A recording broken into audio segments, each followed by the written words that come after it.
ഇന്ന് ഞങ്ങൾ സ്കൂളിൽ ഓണ സെലിബ്രേഷൻ ആയിരുന്നു കേട്ടോ. ഓണ സെലിബ്രേഷൻ ആണെങ്കിലും ഫോണൊന്നും അലൗഡ് അല്ലാത്തതുകൊണ്ട് തന്നെ ഫോട്ടോസ് മാത്രമേ എടുക്കാൻ പറ്റിയിട്ടുള്ളൂ. ഫുൾ വീഡിയോ ഒന്നും എടുക്കാൻ പറ്റിയില്ല കേട്ടോ. അപ്പോൾ ഇവിടെ ഇതിലുള്ള എല്ലാവരും എൻ്റെ ഫ്രണ്ട്സുകളാണ്. പിന്നെ എൻ്റെ ഔട്ട്ഫിറ്റ് പാവാടയും ബ്ലൗസും ആയിരുന്നു. എല്ലാവരും കാണാൻ നല്ല രസമുണ്ടായിരുന്നു കേട്ടോ. ഭയങ്കര ക്യൂട്ടായിരുന്നു എല്ലാവരും. പിന്നെ ഇനി വരുന്ന ഫോട്ടോ, അതായത് ഈ ഒരു ഫോട്ടോയിൽ ഞങ്ങളുടെ നടുക്ക് നിൽക്കുന്ന ഞങ്ങളുടെ സ്വന്തം ശില്പ മിസ്സാണ്. ക്ലാസ് ടീച്ചറല്ല, പക്ഷെ ഞങ്ങൾക്കൊക്കെ പ്രിയപ്പെട്ടൊരു മിസ്സാണ്.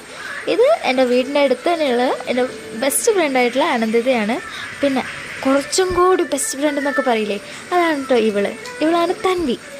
എനിക്ക് കുറച്ചും കൂടി ഇമോഷണലി അറ്റാച്ച് ആയിട്ടുള്ള ഒരു തൻവി. പിന്നെ ഇതിലത്തെ ഈ തൊള്ള തുറന്ന് നിൽക്കുന്ന പെണ്ണാണ് ഇന്നത്തെ ബർത്ത്ഡേ ആണെങ്കിലും സുന്ദരിയായിട്ട് ഇങ്ങനെയാണ് വട്ടുന്നത്. അതുകൊണ്ട് പണിയൊന്നും കൊടുക്കാൻ തോന്നിയതുമില്ല. പിന്നെ ഇത് ശിവന്യ. പിന്നെ ഇതിൽ നിൽക്കുന്ന കൂളിംഗ് ഗ്ലാസ് ഒക്കെ തൂക്കിയിട്ടുള്ളത് തേജ. അവൾ സ്കൂളിൽ നിന്ന് പോയതാണ്. പിന്നെ ഇതാണ് കേട്ടോ ഞങ്ങൾ ഫുൾ ക്ലാസ്, ഞങ്ങളുടെ ഫുൾ സുന്ദരി മണികളാണ് ഇവിടെ നിൽക്കുന്നത്.